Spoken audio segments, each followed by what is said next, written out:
Welcome in everybody to the 11th video in my 2024 Rookie Prospect Profile series. Today we're taking a look at my Rookie 2.01 in one quarterback leagues and 2.03 in Superflex leagues, my wide receiver 7 in the class, South Carolina wide receiver Xavier Legette, who to me is the wide receiver that everybody wants Keon Coleman to be, but Legette is just better in every facet of the game. Taking a look at his college career, Legette joined South Carolina in 2019 and basically did nothing for 4 years, totaling just over 400 yards and 5 touchdowns on 42 receptions through his first 4 years combined, playing behind other receivers like Brian Edwards, Shi Smith, and Juice Wells, plus a multitude of different quarterbacks, like 6 or 7 different guys in just 4 seasons. It was just not good at all, and Legette's receiving production just was not there. His 2022 season was the best of those first 4 years with 160 yards and 3 touchdowns, plus over 400 yards and a touchdown as a return man too, so he did get more involved as a senior than he did even his first 3 years. But then in 2023, it was the massive breakout year. Over 1,250 yards, 7 touchdowns on 71 receptions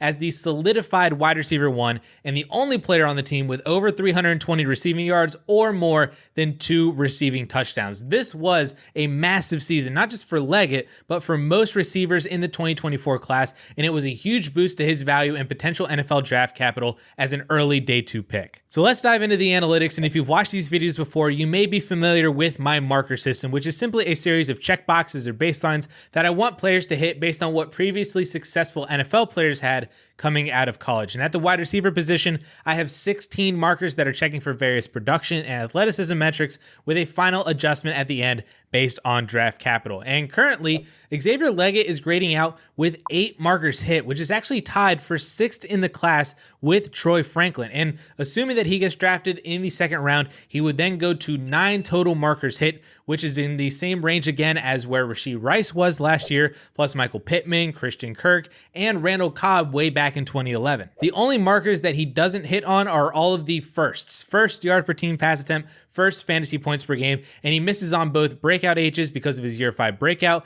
whereas I prefer more to see year 2 or year 3. He also just misses on final and best fantasy points per game with 19.8. I am looking for 20. He's at 19.8. So he was literally like another reception or 2, and he would have hit those markers and actually be up at 10 markers hit before the NFL draft, which would be second in the class behind Malik Neighbors. But when you turn on the tape, all you see is a big-bodied electric playmaker, a player who is able to win outside and then has freakish speed to deal some serious damage after the catch. He is the king of 50-50 balls, and his ability to track the ball in the air, then go up and high point the ball with spectacular timing, and that 40-inch vertical is just insane. It is all over his film from 2023. His hands are also really strong, and he's able to hold on to the ball even through contact. That's why he only had 2 drops all year on just under 100 targets, which is 4 fewer drops than Marvin Harrison, 3 fewer than Malik Neighbors last year in 2023. And then, like I said, he has that second gear, that quick burst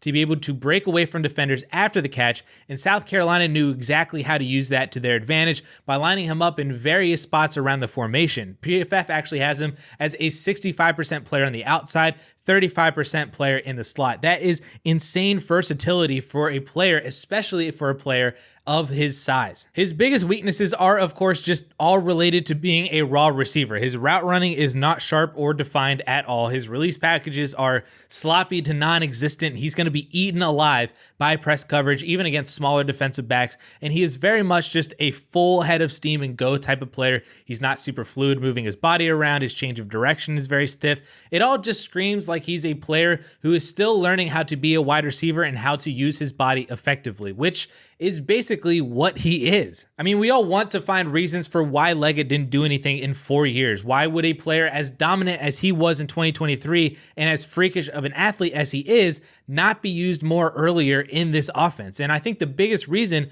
is honestly because he just wasn't ready. He played both wide receiver and quarterback in high school and was really just like an offensive weapon in high school with no real development in one single position, especially at the wide receiver position. So when he got to college, He had to develop quickly in order to even get playing time, and it took him 4 years across 3 different offensive coordinators and systems, plus a handful of different quarterbacks throughout that time, plus a pandemic to even get to a point where he's actually seeing the field consistently in an offense that is stable enough to succeed in. And that's what led to Spencer Rattler having a career year, and Xavier Legette was the primary benefactor of that in 2023. There were flashes throughout those 4 years in college, but just never anything consistent in both his situation or his development led to a more prolonged progression throughout his career. But you can't deny the talent that he displays on film, the athleticism and the traits he can use to continue developing in the NFL. And you can't deny the production that he had either when he finally got to be the wide receiver 1 on his team.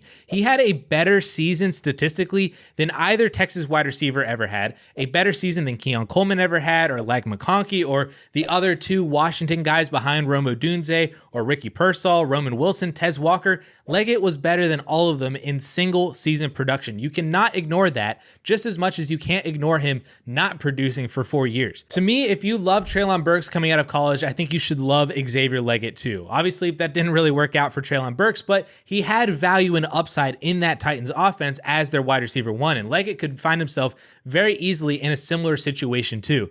To me, his closest comp is actually just a faster Dwayne Bowe, another big-bodied receiver who really didn't do all that much in college until an explosive year 4, then went on to have 4 top 24 seasons and a top 12 season as well in the NFL. I think his ultimate upside could be somebody like a DK Metcalf, who has to continue learning in the NFL, but his size-speed combo was just unmatched against a lot of defensive backs, that he was still able to win in the NFL while he developed into an even better receiver. I have a handful of landing spots that would be great for Xavier Legette to see immediate opportunity and develop more in the NFL. The first of which is the New England Patriots at 34th overall, assuming that they draft a quarterback 3rd overall. This is actually the exact situation that happened in Field Yates' most recent mock that I used to make the mock draft video that dropped earlier this week.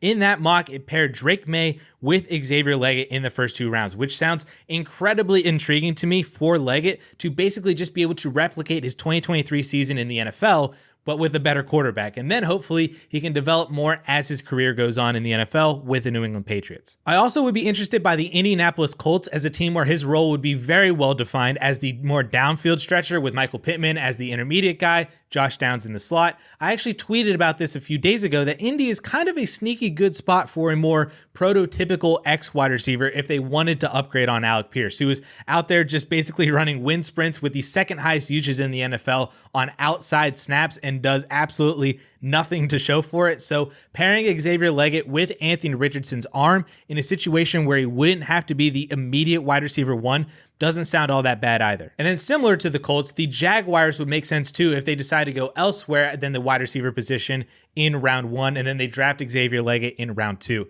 He would again be in a very well-defined role in the offense as more of like the Calvin Ridley replacement, so to speak, but not exactly the true wide receiver 1. But he'd be in a good offense with a good quarterback, and there would also be room to grow in the Jags offense if Zay Jones moved on next year in free agency, and it's just Xavier Legette and Christian Kirk. That could work well for him and for his development as well too. And then obviously if he were to fall to the late 2nd round, Buffalo, Kansas City, and Dallas are always fantastic options where he can be more of like the wide receiver 1B, or perhaps eventually grow into that role in a very high-powered offense with great quarterbacks, and he can develop over the course of his career in a highly successful situation. And it's almost exactly like when Seattle drafted DK Metcalf to pair with Tyler Lockett and Russell Wilson. That worked out beautifully for DK Metcalf, so I will not at all be upset if Legette found his way onto one of those 3 teams as well. So the name of the game here for Legette is pretty similar to a few wide receivers in this class in this sort of range: athleticism, traits, and potential. I can understand if people continue to point at his first 4 years